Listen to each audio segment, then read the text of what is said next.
Welcome to the one of these. stream. How you Thank doing, you. Aaron? There he is.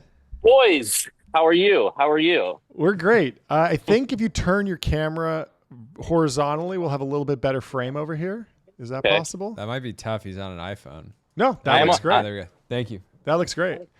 I don't know what you want to show us, but we love that you're on the factory floor calling in on Defense Day at TBPN. What's new? Can you introduce yourself? What do you do? Where are you? Etc.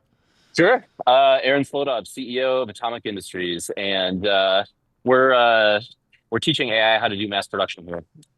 We're in Detroit. Can I turn my camera Yeah, around? you should. You can do anything on the phone. Yeah, there you go. Oh, Wow, there we boom. go. Does that All say right, Cheeto? Yeah, this is the Cheto. This is Okay. this is a very, very big boy. This machine huge. is 18 feet tall. Okay. Wow. Very cool. And right now we're loading in that job that's going there. We can go down there, take a little Okay. walk. Cool. This Yeah. is great. This is our just Detroit correspondent. Yeah. Aaron Slodov. From the front lines. Why not? And then, For anybody out there who gets motion sickness, Yeah, and wants maybe to go audio only right audio now. only. behind we, me, we need to get you a gimbal. in these boxes right here, we've got a huge production program going to the New York City Subway Transit Authority. Hmm. Lots of work happening, obviously. Reindustrialize, right? Cool. So So wait, you're doing the meme. I am doing the meme. You created So the meme. This is a Okay. very, very large mill and drill machine Yep. that we use for mold making. Okay. It's not super apparent here, but like this is going to be a mold for a drone ultimately. Cool. Wow. And that thing is basically like blasting holes in the side of it to drill in water channels and things like that to cool off the mold while it's running. Super interesting. And so you were talking to me early. We got coffee like years ago, and you were telling me about like if you need to make a lot of bumpers for cars, you need a mold for that, and so you make the mold, but the mold gets hot, and so you drill a bunch of holes in there so the heat dissipates. Is that still the playbook, or has it evolved a little bit? Yeah, I mean, basically what we were trying to prove out in the early days is like our mastery over mold making, right? Sure. And so like part of mass production is being able to make a mold for something, as fast as you can and doing it really well.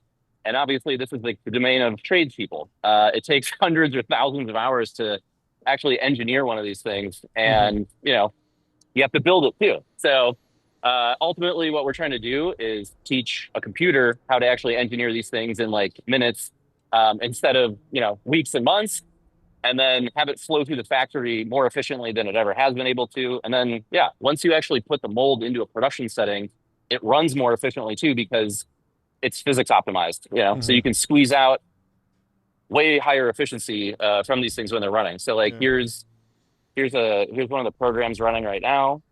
We've got, got some parts here. You can check this out.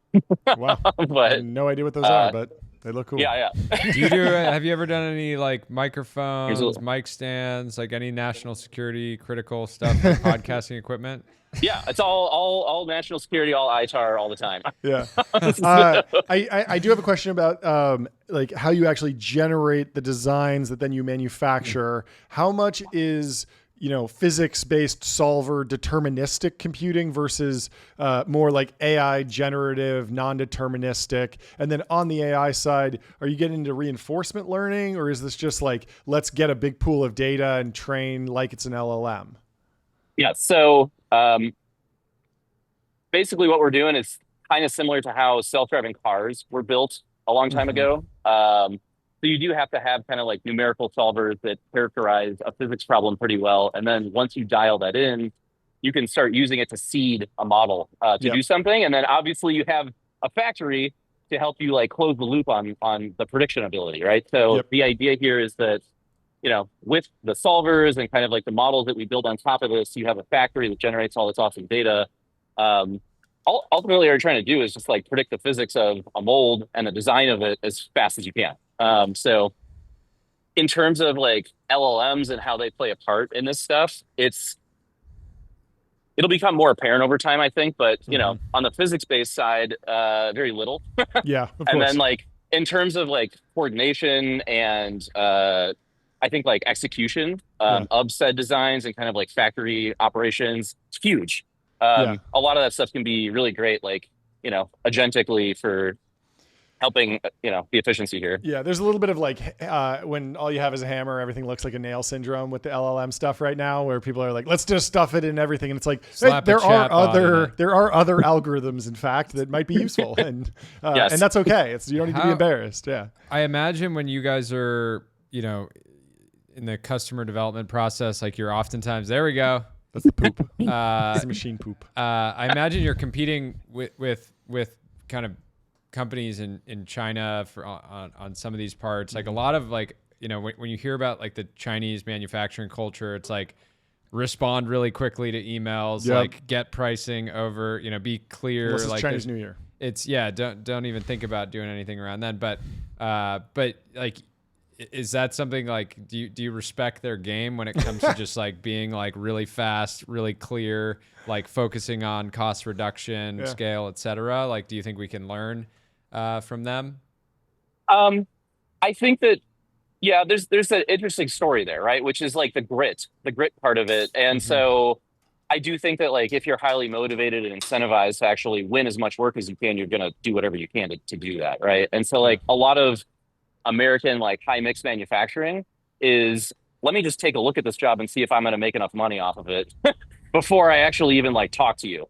So I think this is another really interesting domain of like what software and technology will do for American manufacturing, right? Is like absorbing a lot of that complexity, being able to like quote jobs for different types of manufacturing processes like instantaneously. This is like our superpower is innovation, right? Like figure out how to do that stuff, and then you can work around that stuff, right? Like I don't think there's a shortage of grit here, but like we've been forced into, a back alley of the value chain where we have to take a lot of high margin stuff because somebody else is out there doing it for cheaper. So yeah, I think this is kind of like where we have to focus. I had kind of a hot take a while back, and I wanted to run it by you. I was saying like maybe the secret to China's dominance in electric vehicles now and drones like actually goes back to the Happy Meal toy, and the fact that America can't make something as simple as a Happy Meal toy in America is a problem that might actually be worth solving. But how does that hot take resonate with you?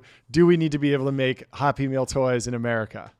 Yeah, I mean, a lot of people don't want to do like commoditized plastic stuff like that, right? Because it's not going to make them enough money. But I do think, to your point, right? Like the amount of tribal knowledge and skill built around manufacturing something is what we've lost a lot of. And so that's kind of the whole point of this is like recapturing it somehow. Like let's take the dying, evaporating amount of skill that we have left and transfer it into a machine and make people, 100 times more productive than they've ever been able to be. So I think like this is a really hard problem because you're trying to teach a machine how to do some kind of like, crazy physics-based deterministic thing. But ultimately, if you have like, if you have crazy skill mastery over down now. This is an experiment. It looks fine. There we go. Amazing. It's basically, it's all about like the mastery of skill that you have and how you transfer it around. So in my opinion, it's like, I think the fastest way to do that is by trying to teach a computer how to do it. And then, obviously, like, think about how long it takes to train people to do this stuff. It's like a decade. Do we have a decade to sit around and wait right now? No. I mean, no. All right, I want some. You are sideways, by the way. You are sideways. That's better. I want some hot takes. How do you feel about? Good. How do you feel about Waymo? Buying cars from China. Oh, they are. Yeah, I didn't know this. Huh? They are. How do you feel? How does that make you feel? How does that make you feel? Yeah, you should have gone to Detroit. I know. You're in the capital of Motor City. Come on. They could have bought the whole town with like one dividend payment. Basically. I mean, that's kind of how I feel, honestly. Yeah. But ultimately, I don't know. I used to work at Waymo like 15 years ago. It's crazy. Oh, wow. And I've seen that company, like grow over time. But it's, I mean, it's a great product. It's a great product, and I went to San Francisco like a little tourist attraction to try to get in one finally and ride it after 15 years of not making it. But oh my goodness, yeah, this is no, you're right. Sideways again. Can you talk a little bit about just the on-ramp from our current education system, Gen Z, Gen Alpha's coming up?